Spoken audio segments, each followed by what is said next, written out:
اپنے آپ پہ اتنا بھی کنٹرول نہیں ہے کسی کو. گھر گیا پھر گیا، جیسے ہمارے پاس بھائی کہتے ہیں گھر گئے تو پھر جاتے ہیں.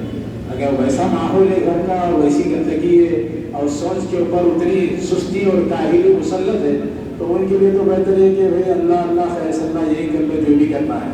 گھر کو جا کے وہ بھی نہیں کر سکتے، لیکن جانا چاہیے، کرنا چاہیے، کوئی بڑی بات نہیں. تو میرے بھائی اللہ نے یہ فرما رہے ہیں کہ یہ رات ساری کی ساری سلامتی ہے اور صبح تک اللہ تعالیٰ کی طرف سے اللہ کی رحمتوں کو حاصل کر سکتے ہیں. تو اس رات کو قابل قدر بنائیے، اس رات کی قدر و قیمت کو جانیے، اور رمضان کی جو بقیہ ساعتیں گھڑیاں باقی رہ گئی ہیں اس کو قابل قدر بنائیے. مجھے بڑا تعجب ہوتا ہے ہم مسلمانوں کے اوپر کہ ہم لوگ عید کی خریداری کو عید کے آخری عشرے میں کرتے ہیں. یہ بیچارے کوئی بہت ہی پریشان حال لوگ ہیں جن کے پاس مالی وسائل دستیاب نہیں ہیں، وہ بیچارے کر رہے ہیں تو ان کے لیے بازار کو خالی کرو. ہر کس و ناقص جس کو دیکھو ان کی خواتین مرد بچے سارے کے سارے بازاروں پہ امڑ پڑے ہیں. اور بھائی مسلموں کے درمیان تو ایک ہی جو پیغام جا رہا ہے مسلمانوں کے تعلق سے کہ رمضان کا مہینہ مسلمانوں کے کھانے پینے کا مہینہ ہے، خوب عائش کرنے کا مہینہ ہے، بازار کی رونقوں کو بڑھانے کا مہینہ ہے. اس کے علاوہ اور کوئی کام مسلمانوں کو نہیں رہتا، کیونکہ مسجد میں آگے تھوڑی لگتے بیچارے رہے مسلم کہ آپ کیا کر رہے ہیں کیا نہیں کر رہے ہیں، آپ کے گھروں کا ماحول کیا ہے. جو باہر دیکھتے ہیں وہی فیصلے کرتے ہیں.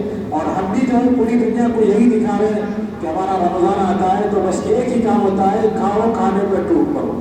پوری زندگی اللہ پاک کھلاتے ہیں، لیکن پھر رمضان کے آخری عشرے کے اندر جو خالص عبادت کا عشرہ ہے، جو خالص اپنے رب کریم کو منانے کا عشرہ ہے، اس کی خوشنودیوں کو سمیٹنے کا عشرہ ہے، اس کی رحمتوں کو اور اس کی رحمتوں کو اپنے دامنوں کے اندر بھرنے کا مہینہ ہے. اس کے اندر ہم پوری خریدی میں لگے ہوئے ہیں. ارے اللہ کے بندو رمضان سے پہلے خرید لو، رمضان سے پہلے اپنی ضرورتوں کو پوری کر لو. رمضان میں کوئی باہر نہ نکلے، دیگر کاموں کی کوئی ضرورت میں لائق نہ ہو. ہاں تو روزمرہ کی ضروریات وہ ایک الگ بات ہے، اس کی استثنائی شکل ہے، لیکن ایسا معلوم ہوتا ہے کہ سال بھر کی پوری ضروریات ہم رمضان ہی میں سمیٹتے ہیں. اس سے اپنے ماحول کو بچاؤ. ایک غلط پیغام، ایک غلط میسج ہماری اور آپ کی طرف سے دنیا کے انسانوں کو جا رہا ہے. میرے بھائی یہ کوئی ایک اچھی علامت نہیں ہے. بے شک رمضان کے اندر اللہ تعالیٰ اور مہینوں سے زیادہ کھلاتے ہیں. رمضان کے اندر اللہ تعالیٰ اور مہینوں سے بڑھ کر مجھ کو آپ کو سیراب کر کے اور پلاتے ہیں. اس کا یہ مطلب نہیں ہے کہ ہم جس طرح کا اظہار کر رہے ہیں.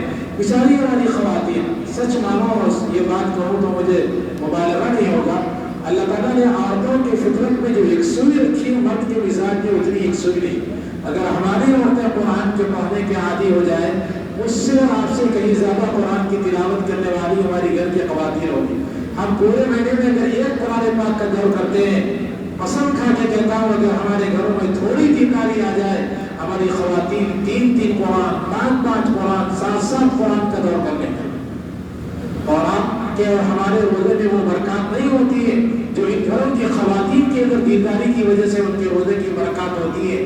جب اس طریقے سے ہمارے گھر کا ماحول ہوگا، جو نوخیز نسل ہمارے گھروں میں پرورش پاتی ہے، جو ننھے منھے بچے پروان چلتے ہیں، وہ اس نورانی ماحول میں، فرشتوں کے ماحول میں، اللہ کی رحمتوں کی برکتوں کے حساب میں کیسے وہ نشوونما پائیں گے، اس کا کوئی اندازہ کر سکتے ہو؟